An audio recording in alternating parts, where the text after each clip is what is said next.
Party, लेकिन उनको ये भी मालूम था कि मैं बहुत ज़्यादा नहीं टिकूंगी बिकॉज मैं उस तरह का गेम नहीं खेल सकती हूँ। और मैंने जाते जाते भी ये बोला कि सारे कंटेस्टेंट्स को कि मैं आप लोगों की तरह इतनी स्मार्ट और शातिर नहीं हूँ, इसलिए मैं आज इविक्ट हो रही हूँ।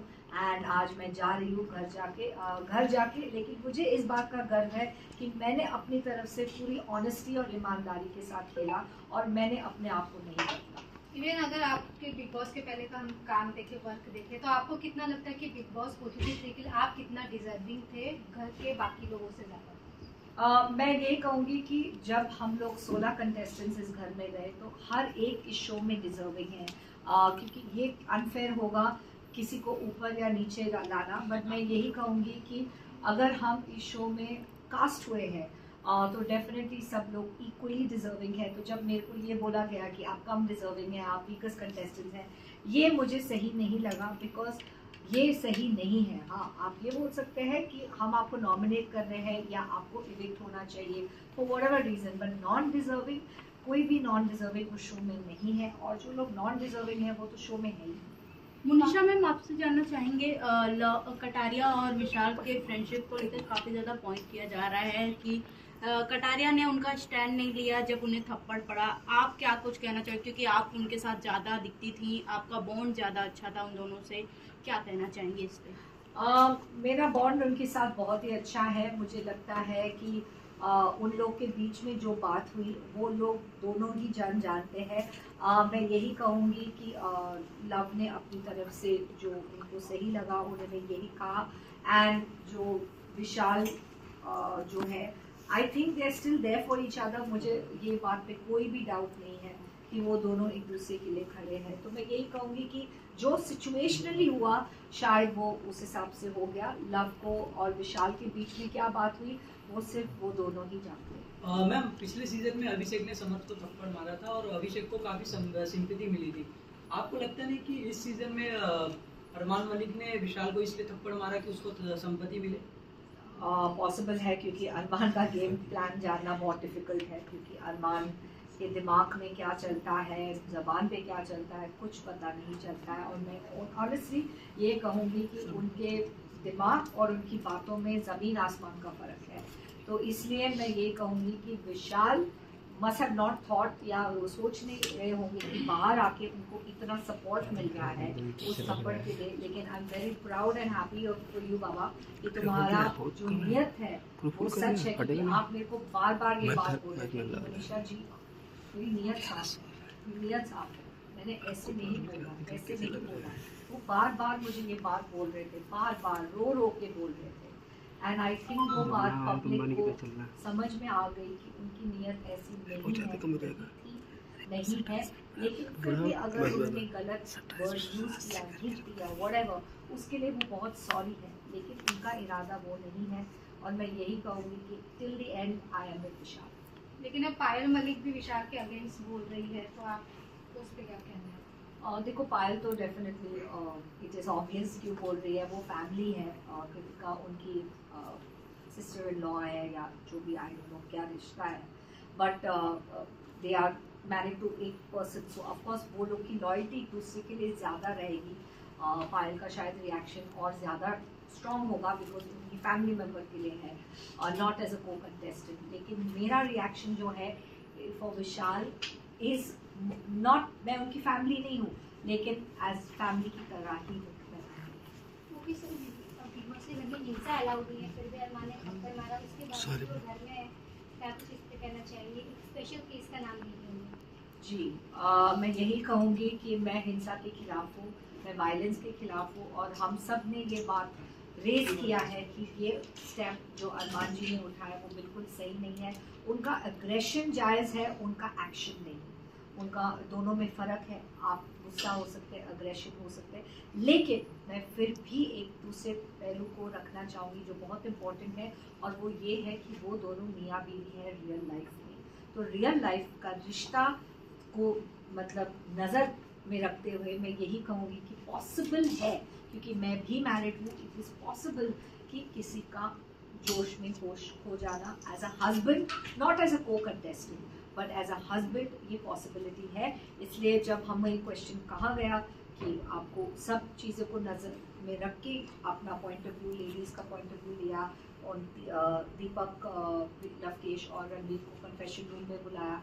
तो सब ने एक पॉइंट ये रखा कि बिकॉज रियल लाइफ में वो हस्बैंड एंड वाइफ है, एंड ऐसा कोई को कंटेस्टेंट के लिए नहीं खड़े हैं, but as a husband and wife थोड़ा रिएक्शन स्ट्रॉन्ग हो सकता है।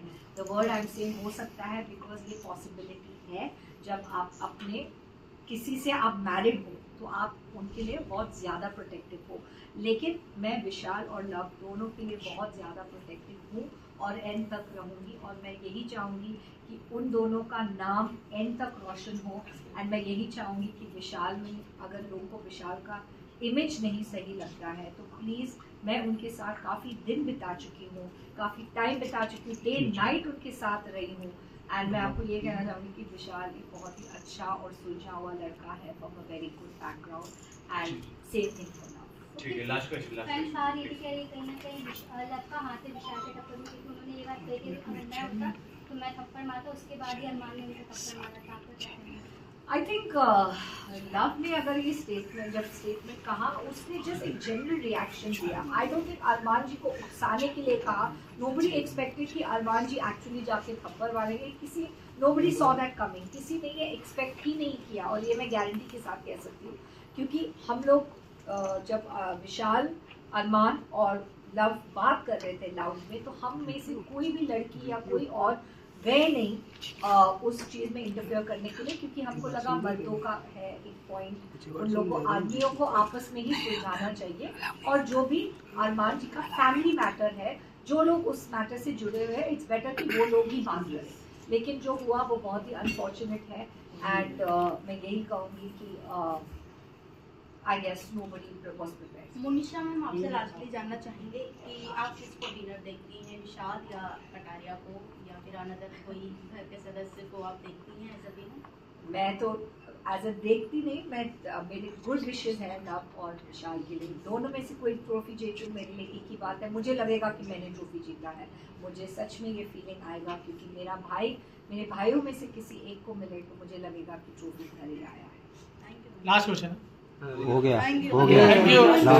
सना के साथ लेकर आए Silence, please. ऑडियंस भी काफी फेक है, तो वो रियल है क्या फेक है आपके हिसाब से? सना मकबूल, हाँ सना मकबूल के साथ मेरा रिश्ता जो है वो बहुत अच्छा है।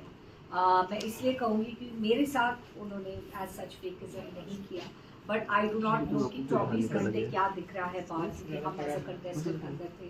मेरे साथ वो अच्छी थी, स्ट्रेट फॉरवर्ड थी। मैंने उनके साथ बहुत अच्छा वक्त बिताया। उन्होंने मेरे लिए लॉयल्टी एंड में दिखाई, जब उन्होंने सना और मेरे बीच में अगर एक को चुनना था। I am very thankful to you Sana Maqbool कि आपने अपना वोट मुझे दिया, कीमती वोट। भले मैं उससे इविक्ट भी हो गई, लेकिन आपका वोट मेरे लिए मायने रखता है आज भी। चंद्रिका का परफॉर्मेंस आपको कैसा लगा, वो जानना चाहूँगा। एंड में, या जो उन्होंने मेरे साथ बदतमीजी की ना बाय बोल के, दोनों मुझे लगता है कि चंद्रिका एंड कृतिका का जो स्पोर्ट्समैनशिप है वो अच्छा नहीं है। इसलिए कह रही हूँ बिकॉज एज अ हाउसमेट, मैं उनकी फ्रेंड तो नहीं हूँ, बट ये कहूँगी as a housemate, as a co contestant, एक बेसिक कर्टसी होता है, बेसिक डिसेंसी होता है। आप किसी के साथ 16 दिन रहे हैं तो आपको एक बाय या एक अच्छे तरीके से गुड बाय करना चाहिए किसी भी कंटेस्टेंट को। मैं पायल की क्लोज नहीं हूँ, लेकिन मैंने जब पायल को बाय बोला, एक बहुत अच्छे से, दिल में महल नहीं रखते हैं जब आप इविक्ट हो रहे हैं घर से। तो unfortunately I don't know what was Kritika's issue, क्योंकि मेरा और उनका पर्सनल इशू तो कभी था नहीं, लेकिन ऑब्वियसली क्योंकि मैं अरमान के खिलाफ हो गई थी उससे पहले कलंक का टीका, और मैंने उनको मास्टरमाइंड कहा, मैंने ये कहा कि वो लोगों के दिमाग से खेलते। तो आई थिंक ये सब बातें उनको काफ़ी अफेक्ट हुई एज अ वाइफ, एंड इसलिए उन्होंने ये स्पोर्ट्समैनशिप नहीं दिखाया, बल्कि इसमें मैं कहूँगी कि अरमान ने ज़्यादा स्पोर्ट्समैनशिप दिखाया। जब मैं बाहर जा रही थी, मेरे को अच्छे से बाय बोल के गया कि, and I told him no hard feelings, it's just for the show, it's just for the game. और मेरे जो ओपिनियंस हैं आपके लिए, मैं आपको बिल्कुल बाहर से नहीं जानती, और मेरे जो ओपिनियंस हैं वो सिर्फ गेम से रिलेटेड है। और वो उन्होंने बात समझी, उन्होंने बोला येस सेम हियर, मेरा भी सेम थॉट है और कोई बात नहीं। तो उसके लिए मेरा थोड़ा सा रिस्पेक्ट उस हिसाब से है कि उन्होंने अच्छे से बाय बोला। एंड लेकिन चंद्रिका ने जब मैंने उनको कलम का टीका लगाया तो उन्होंने बहुत ज़्यादा रिएक्टिव हो गई उस पॉइंट पे, और उन्होंने मेरे को अच्छे से बाय नहीं बोला, जबकि मेरा और उसका बॉन्ड काफ़ी अच्छा है। लेकिन मैंने सिर्फ उनको ये कहा कि वो थोड़ी ओवर सेंसिटिव है। मैंने उनके कैरेक्टर के लिए कभी कुछ नहीं बोला, मैंने उनकी गेम के लिए कभी कुछ नहीं बोला। मैंने सिर्फ ये बोला कि आप ओवर सेंसिटिव हो और ये आपके खिलाफ जा सकता है इस गेम में। तो मैंने एक पॉइंट आउट किया जिससे मुझे लगता है कि वो मैं इसके ऊपर काम कर सकती है या इसके ऊपर इम्प्रूव कर सकती है if she wants to go ahead in the game. लेकिन उन्होंने बहुत पर्सनली लिया। सो अभी उसमें मुझे नहीं सही लगा that they did not have the decency to say bye, but मैंने ये सोचा कि मैं बिगर इंसान बन जाती और मैं जाके बाय बोलती। ठीक है, थैंक यू। Thank you.